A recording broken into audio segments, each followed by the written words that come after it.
That was a pretty big moment from a few years ago. Welcome back to Tasmania, where the brollies are out, even for the drivers, not just the crowd. Chad Naylon and Jason Bargwanna. Terrible weather to go racing. And is he going to take that umbrella with him? I feel really sorry for the poor guys who have to race these open top clubmans. They're actually going to elect to start from the back of the grid here, I've heard, Jason, because of that. How about David Reynolds? He's always got a line up his sleeve, hasn't he? I remember that. I think he said that in his interview after the race as well. Only man to crash into two walls at the same time. Oh, no, he's not. Yep, that's something new. I don't think we've ever seen that one before. I've seen umbrellas on the grid before, but never this. You can't be serious. He's just going to drop it. There you go. Wow. But he regrets his choice of race car today. So why could I just bought a Porsche like the other guys? Oh my goodness. Have you raced in the rain in an open wheeler before? Or? Oh, absolutely. I mean, yeah, a lot of single-seater stuff. I did a lot of single-seater stuff in Europe and in terms of England and France and stuff where you're racing in conditions similar to this. That's actually where I learned a lot of my wetwear driving skills, you know, right. because this is like a sunny day in downtown Donington, you know, like this is how it all works over there. So look, yeah, obviously there's a lot of different things you can do in these wet weather conditions to make the tyre work for you, and it is all about trying to get the tyre to work. Find the bits of road that are going to work for you, reduce the load on the tyre from a turning point of view and a drive point of view, and be as smooth as you can. And vision's going to be the biggest problem. We saw that in the Aussie race cars. A lot of cars couldn't see, but hopefully they got that. Won't have that problem with this one. It's a four-wheel drive Lancer on pole position. That's Tony Warren. Adam Garwood in a Porsche alongside him. Leighton Barker was pretty good yesterday. Ray Hislop's withdrawn with a clutch issue. That's a shame. That car is powerful and good to watch. Les Walton, four-wheel drive for him, so he should be pretty buoyed by that. Malcolm Lee in one of those clubmans is going to drop to the back of the field just to try and get out of the way. I think they're a little bit worried about how much water is falling inside those cars. Hayden Lovell, another guy to watch out for, has been quick this weekend. And Kane Cruz is the other one of those clubmans. Look how much water there is on that start line. It's going to be like this all day. There's really not going to be much respite from the weather. That is crazy. Oh. That is crazy standing water. That's the water running down at turn 4 from off the bank across the track. So that's right as you're turning the car. You're trying to run that line around the outside. But look at the water that's running down that hill. So aquaplaning is going to be our biggest problem in this. These are on an R-spec tyre. They're on a different, it's not a control tyre. So everyone's got their own version of which R-spec they want. There's Bridgestones, there's Yokohamas, Hoosiers, there's Kumhos. There's all sorts of different tyres out there. So it's going to be a matter of trying to maximise what you've got. Well, thankfully, they're all pretty much locals on the grid right now. So if anyone can handle this weather, it's a bunch of brave Tasmanian drivers. A blank grid spot on the outside of row 2 for Hislop. We've got one of the Tiranas pulling into the background, just waiting on this little Lancer to take its spot on the grid too. So Tony Warren there, he's on pole position in a four-wheel drive Lancer.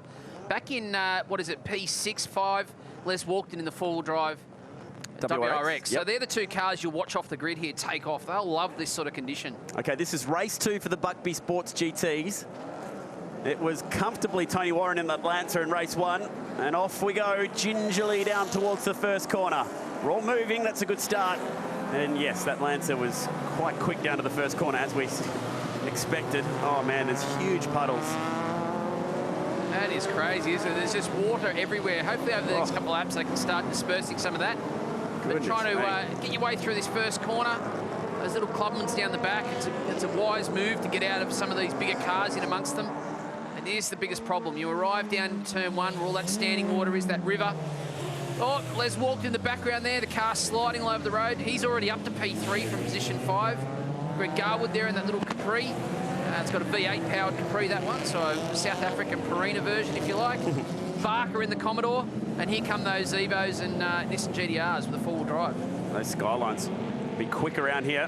A bit of Bathurst 92 about the weather right now in the sky. Oh no, we've got one Nissan in the fence. He's gone in heavily with that Mustang, I'd suggest. The little RX-7 gets around, and so too the Clubman. This will bring out the safety car. Red flag. Actually, they're going to put a red flag on this one, so hopefully the cars will just stop on the grid there. It's a bit of a repeat of yesterday. We had a red flag during yesterday's race as well. And the cars on that occasion obviously had to come into pit lane now. It looks like they're going to try and stop them on the grid. Heavy damage to the front of that Nissan. Fogged up on the windscreen. And Walton's gone off too. That'll be down at turn 6. treacherous conditions. Not even the WRX can pull itself out of here, can it? Oh, it's got out of there. Very much mistake. It just reversed its way out casually. Four-wheel drive. There's a lot of standing water down in the braking zone there. So when you come through turn 5 into that braking area, there's a lot of water. It's very slippery, and it takes nothing to get caught out. He's the team owner of the reigning Australian Rally Championship team. So if anyone's going to be able to get themselves out of there, it should be Les. And Chick now, who had a pretty good top 10 result yesterday. Haven't seen too much of him. Also with some damage. That car looks like it's parked somewhere near turn 1, turn 2. So not sure what's happened there. This is the bit of aquaplaning down here. Under brakes. Oh, wow. So it's just let go on the brakes, unfortunately. Bit of contact with the Mustang. Mustang's almost got away with very light contact on the wall, but it doesn't take much. No one's really doing anything silly. But obviously under brakes there, the rear's let go. There is a bit of a puddle there. We saw Ben Walsh in the Aussie race cars run through that and run himself wide. And that's a bit of damage to these cars, which you never like to see. Gee, the guys at the back did a really good job. How close is the Andrew Reeder RX-7 in getting involved in that one? We've got some of the cars back in pit lane. Oh, that is just a river in pit lane now. So race suspended. Right decision. They're looking under the bonnet of that RX-7. That's a naturally aspirated triple rotor car. It is a very exciting car, actually. I went and had a look at it yesterday. It's a triple rotor, 6-speed Hollinger gearbox. It's got his kids' names actually are used as they're like made a into stencil the almost. stenciling, if you like. They've been laser cut into the uprights on the rear wing. So it's a real family-based thought process there. He's very excited about his car and loves his car. So I don't think these guys are overly fussed about being able to come back in and get the brollies out again. They're off for a latte. They've had enough. They're done. Not a bad idea right now. Cameron, it's a good morning to yourself down there. I hope you've got your flippers on. Yeah, lovely day, guys. Yeah. Thanks for looking after me, by the way. I'd love a coffee at some stage. Mel Lee obviously got an umbrella down here as well. Mate, what a choice of day to be in an open wheeler. Oh, I think I'm stupid being out there. Bloody hell. But anyway, yeah, we're at the back trying to keep out of trouble, and we still managed to get in it. But anyway, all good. Hey, there's any thought of the size of some of these Commodores and Falcons around you? That must also give you a few nervous jitters. Oh, yeah. I elected it to start at the back to try and keep out of trouble, but I still managed to get in it. So, but anyway, Tasmanian weather. Exactly. We're out there having a bit of fun. Are your feet as wet as mine? Yes, definitely. Thank you very much, Mel. Right, mate. Thank you. Well done, Cam. You're an absolute trooper down there in these terrible conditions. Cool car, that Toyota motor, 6-speed sequential gearbox. And off he goes like Mary Poppins. And umbrella. Good catch. He had his iPhone in the car yesterday. A lot of the guys, they use a bit of an app they put on their phone. They mount it on the dash and they use it for a lap timer and things like that. So in these conditions, he's pulled that one out. Here comes Les Walkden's crew. There's the Walkden WRX. Like I said, Molly Taylor winning last year's Australian Rally Championship for Les. That last round at Rally Australia last year. Now all the cars are back in the lane. GD3 Cup car for Adam Garwood. He's also done some racing in the Touring Car Masters, and that's a sad sight, isn't it? Big damage to the right front on Chick's car. And that's around turn 2 here, around turn 1, turn 2. So obviously after that red flag's come out, he might have slowed down or got involved in trying to avoid someone else's accident. But there's a bit of damage to the front of that car. It's that kind of day. Without even completing a lap, I'd expect they'd go back to a full regrid start when we get the opportunity, if we can get out there and obviously clean that circuit up down towards turn 4. We've lost a couple of cars out of this one so far already, which is very disappointing. But how great are these Tasmanian fans? They all would have woken up today, seen the forecast, know that it was going to be as bad, if not worse, than yesterday. And here they are still filling this amazing, historic venue, having a day out with the family either way, rain, hail or shine. They're here to see a show. Hopefully in the Virgin Australia Supercars, we'll be able to get a few more laps in after yesterday's carnage. What a day it was yesterday, Jason. Well, it was a crazy day. Obviously, it was very hard for our sport, and it was very disappointing for a lot of team owners to have those, all that damage, and we didn't end up having a good show for the fans. But hopefully today we can put on a good show for the fans. The Aussie race cars have already delivered this morning. That was spectacular racing. And these sorts of conditions always bring out, a different sort of outcome and really put a lot of pressure on it. Good weather to catch a cold. How about our volunteer officials, flaggies? Doesn't matter if it's 40 degrees at Bathurst in February or if it's 15 degrees and raining here in Tasmania. They are out here doing their thing. They were absolutely on deck to help clean up the carnage from yesterday, which was pretty much right there, actually. Those flatbed trailers have had a pretty big weekend. Yeah. And they show up in droves and do such a good job. So we thank all our officials, volunteers and fireys for being here this weekend. Cameron. Yeah, Rita, I get to have a chance to chat to our race leader. Middle of a race, Tony Warren, mate, four-wheel drive would have helped you off the line, but, geez, these conditions are pretty brutal. It doesn't matter if you've got four-wheel drive out there. There's that much water over the track. This car was just aquaplaning, and under brakes, the car just got no traction at all under brakes either. At least you seem to have some vision in there. What are you running, in a heated windscreen? I've got a heated windscreen, which helps, but I've got no window on this side, so I'm getting a bit damp. If we can get a shot of this, look at the side window. So he's very lucky with that front window, but have a look out the side there as well. It must make it very difficult. You're obviously not worrying about what's behind you because you can't see it. That's exactly right. I would hate to be behind me because it's bad enough looking at the track in front of me. Yeah, thank you very much, Tony. No problems. Spare a thought also for our camera operators out there today. Hey, boys. That looks like Nick Bell behind that camera. They do an amazing job. Hello, and a big thank you to all of them braving these conditions. There's no umbrellas for a lot of these guys. All you can do is hide under there and try and do your best. You know, we've actually got an Olympic gold medalist in our camera squad. There you go. I didn't know that. No. Yeah, he was a swimmer, so he'd be right at home in this weather. This is his day today. Yep. That's the man we call the Hut on the left-hand side on that camera. He did the Dakar this year in similar conditions, so I'm sure he'll be used to this. This is where the commitment is. This is what the sport does. It brings out the best in people, and we've got, as you said, all the officials out there, the cameramen, the commitment to bringing the best show we possibly can, and it's very exciting. And hopefully we'll just get through the day without too many dramas, and have some great action. Oh man, it is a good sign that maybe we can get this race restarted. Did a spot of mountain biking with Mark Winterbottom in much nicer conditions here in Tasmania on Wednesday. They've got some of the most unbelievable trails you can imagine anywhere in the world here in Tasmania. Let's go to Greg Rust in the lane. And Chad, you can probably appreciate that although they wanted to race, the fact that it was non-points yesterday has probably helped, particularly Scotty McLaughlin after his difficult day. What about for you, Fabian Coulthard? The boys were here until midnight repairing your car, I understand. Yeah, the boys done a fantastic job. I said yesterday we were lucky to get back out. So need to regroup, go again today, and have another crack at it. And Chad, as we go back to you, one of his crew, Symmons, got a couple of stitches under his eye after I think an upright hit him during the change yesterday.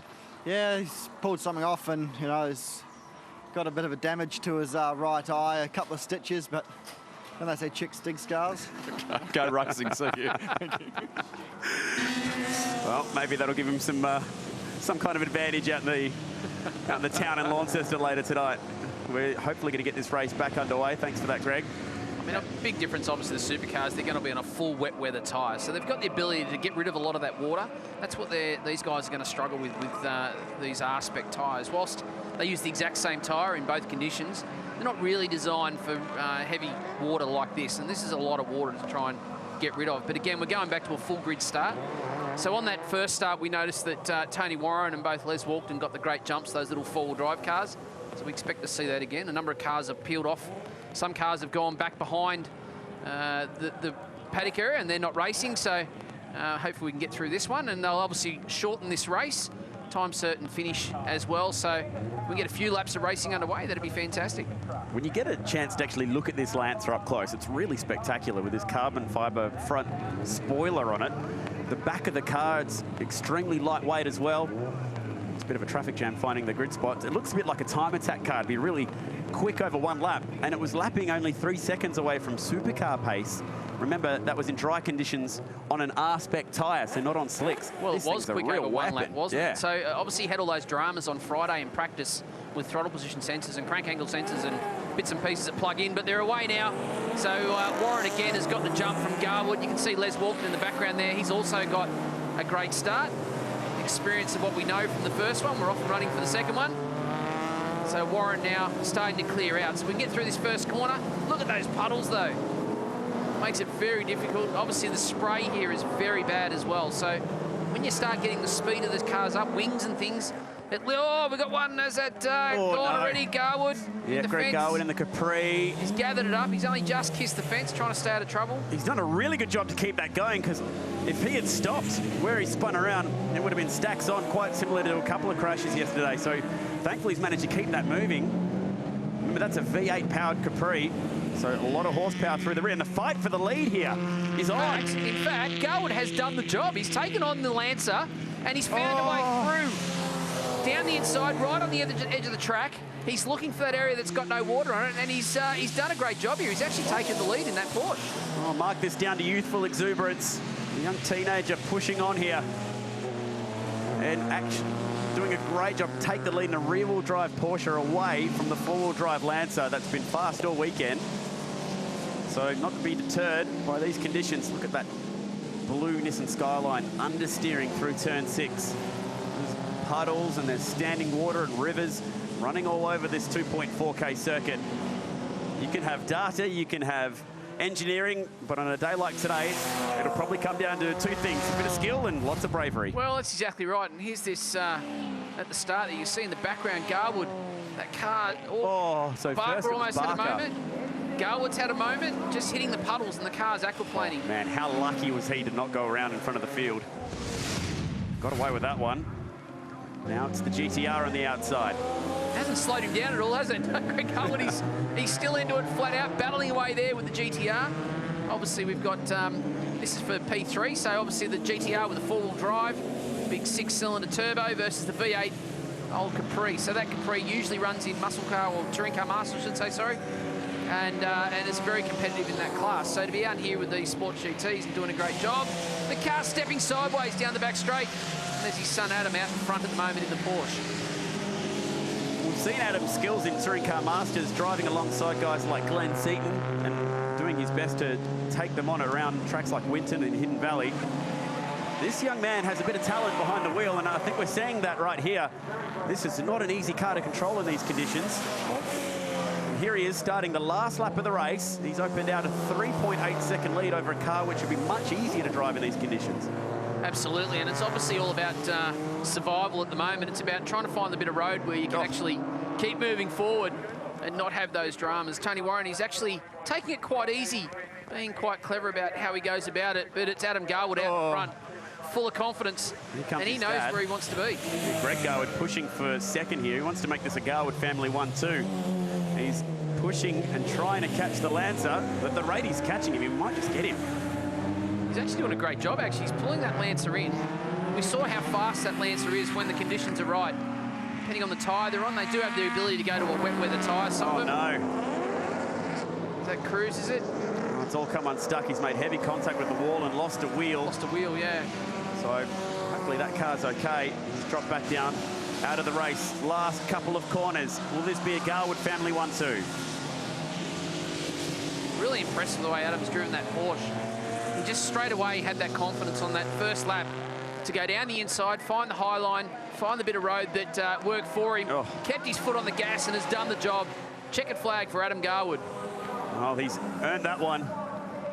Good deserving win for the youngster from Tasmania. And to have that level of skill at such a young age, that is very, very impressive. He's an 18-year-old apprentice mechanic at Neil Buckby, actually, as well, which is the sponsor of this one. And that has gone in a big way. He really didn't do anything wrong there. He's obviously just come over the crest at the braking zone, found himself on that puddle. Look at those tyres there. There's not much that can do about that sort of thing, and unfortunately, a bit of contact with the wall. So the second of 3 races for the Buckby Sports GTs, and it's the 18-year-old who leads home the field in trying conditions from the state champion in a four-wheel drive, Tony Warren. He was 2.6 seconds back. Greg Garwood chased and pushed, and that damaged Capri, he couldn't quite get there. And there's no shortage of tales of woe towards the back of the field. Buckby Sports GT's putting on a show for the fans here with the sideways rain and the rivers running across the track. Not what we wanted to see here at the Tyre Power Tasmania Super Sprint.